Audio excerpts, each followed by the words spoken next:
Greetings once again, Dragon Warriors. Duuz-Diz-Din back again with Super Dragon Ball Heroes, the Meteor mission. And, in a very rare situation, the manga is proceeding a little bit further than the anime, at least time of recording. So after the events of the space-time tournament, Klonoa and Xeno Trunks were taking Gohan, Piccolo, Vegeta, and Goku back to their universe, dealing with stuff sometime after the events of the Universal Tournament or around the Moro Saga or whatever. But as they try to get to their version of Earth, they find that it is missing. They end up at King Kai's planet, only to find that King Kai isn't there. But then he is. But no, this version of King Kai tries to attack Klonoa, only to be stopped by Vegeta, revealing it to be a being known as Ozoto, this creature we had previously seen going after hearts, which our heroes quickly find out, as Ozoto is able to read their minds, much in the same manner as Heart. And Ozoto, he says that he has consumed Earth, more or less. He even ends up going after Piccolo,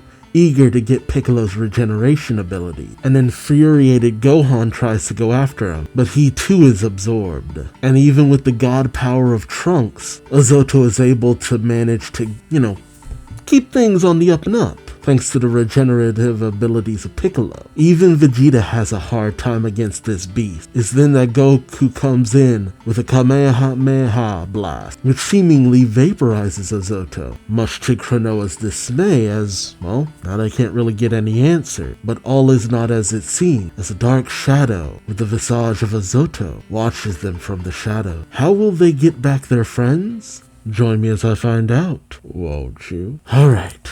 The evil and diabolical Ozoto attacks. Don't really care for this painted image of Ozoto, but one of the more wonkier story arcs, honestly. We pick up on the world of the Supreme Kai of Time, where the Time Patrol is going through some scrolls. Xeno Goten shouts, it's impossible! How many more history checks do I have to do? As Gohan and Pan continue their work, Goten lies back saying, the Supreme Kai of Time has been doing this crazy job for years. I will never become a Supreme Kai of Time. And Pam simply says, you can never be one anyways, Uncle Goten. And Goten says, how? So rude, Pan. Goten then thinks, come to think of it, Father hasn't returned either, huh? He then shouts, even Vegeta's not here. Oh, okay. That's one of the scrolls. I'm like, is that an image of Toa, Mira, and Bardock? What is that?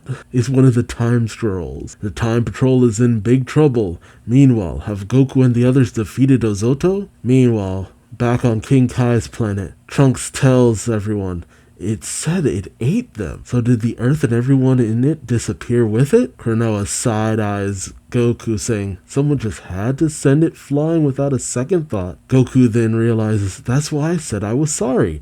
I just got a little carried away. Vegeta dismisses this, saying, relax, it's not dead yet. Goku questions, huh? Vegeta and Goku race forward as Goku says, I don't feel any ki, do you? Vegeta tells him, not ki, just a hunch. Klonoa calls out, wait, you two? They race to the other side of the planet. Oh god, this is kind of weird. They're on the upside down part of King Kai's planet, where they're met by none other than androids 13, 14, and 15. What the hell?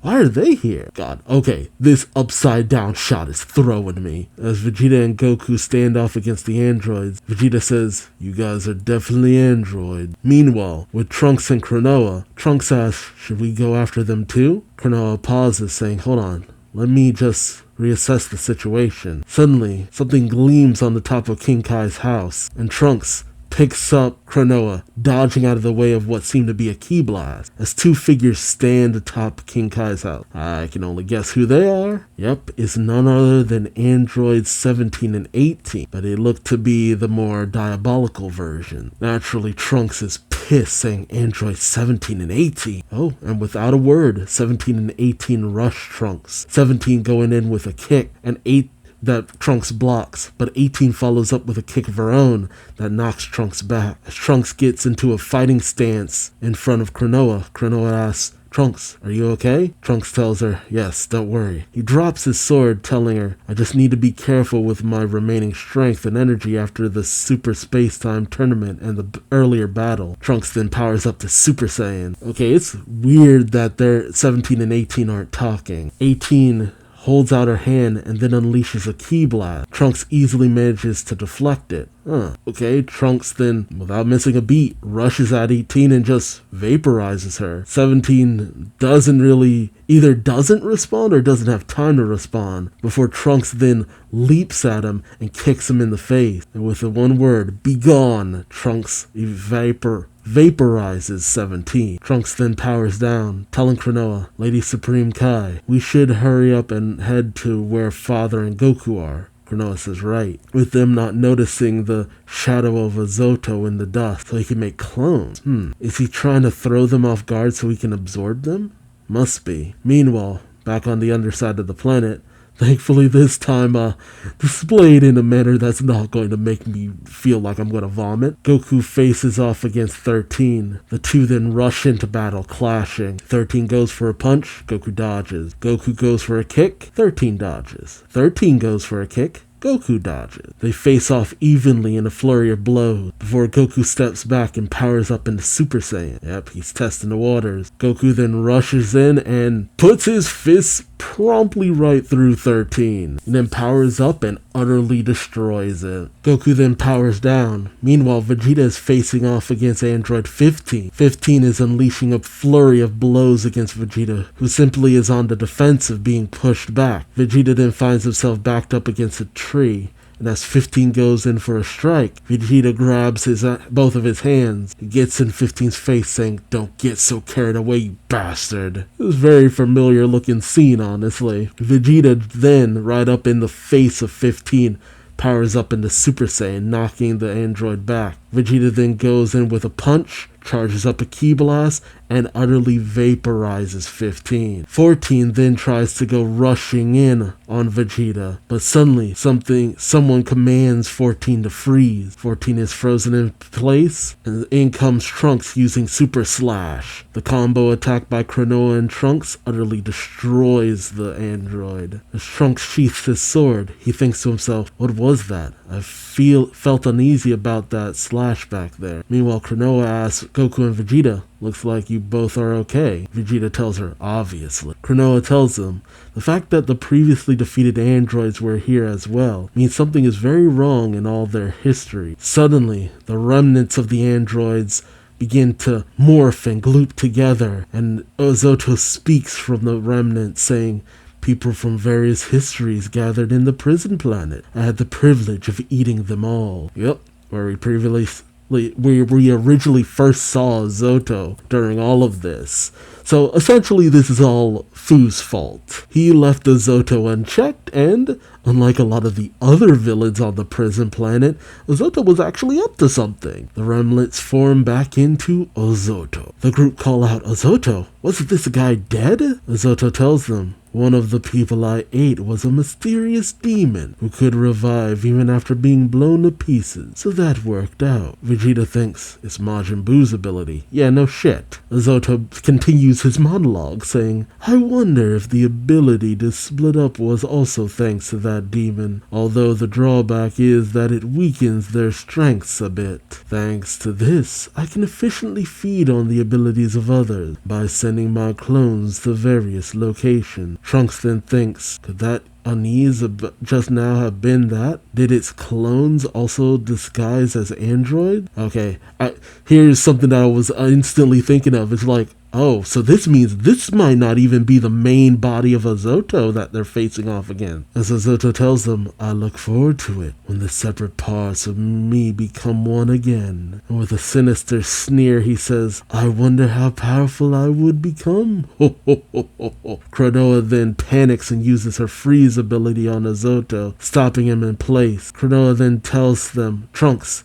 take the two of them and run away. Vegeta is shocked, saying, run away, you say? Klonoa says, Your physical strength and energy are not at their peak right now. This guy's regeneration and all the other abilities are unknown to us. I don't think he's just bluffing either. We need to retreat and regroup. Trunks says, understood. As the other three leave, Cronoa is left there on the planet of the Supreme Kai, holding Ozoto in place. Jeez. Oh, I guess Cronoa left eventually too? That's weird. Regardless, Ozoto is left there on the planet of Supreme Kais, and he says to himself, I miss 4 delicious powers. As expected from the Supreme Kai of Time, I want to try eating that power someday. Now, I wonder how my clone over there is doing. We then pick up in the sacred land of the Kais, where old Kai shouts, a demon? Hey you, what is the likes of you doing here? That's prejudice. But Ozoto says, I want to obtain your god abilities once I eat you. I want to devour them all. As he licks his lips. He wants to eat your liver with some fava beans and a nice Chianti. I can't really do the Hannibal Lecter in the mask. I mean, Ozoto is actually pretty menacing. And I guess I was kind of wrong about thinking, oh man, the manga's actually going to go further than the anime. No, it ended up in the same exact place that the anime left off. Our heroes had to beat feet out of there because Ozoto was not so much too powerful, it's just too unpredictable. You don't want to end up getting absorbed by this dude. And while the fights against the androids, I don't even understand why he even bothered with the androids specifically, but the fights against the androids, they weren't bad. It just wasn't anything overly relevant, let's be honest. But if nothing else, it shows the tactic of Ozoto. I mean, it was the tactic of Majin Buu. Wear down your opponent and then absorb them when you have the chance. The best time to attack your prey is when they're going after something else. And I can't say I blame Ozoto for specifically wanting to go after Cronoa. I mean, the ability to control all of space and time? Yeah, shoot, that would pretty much give him infinite meals, more or less. But let me know your thoughts on this chapter in the comment section below. Did you like having a little bit more action before our heroes had to flee? Or do you feel that this chapter was a little bit superfluous? I'm a little on the fence about it all, so let me know your thoughts in the comment section below.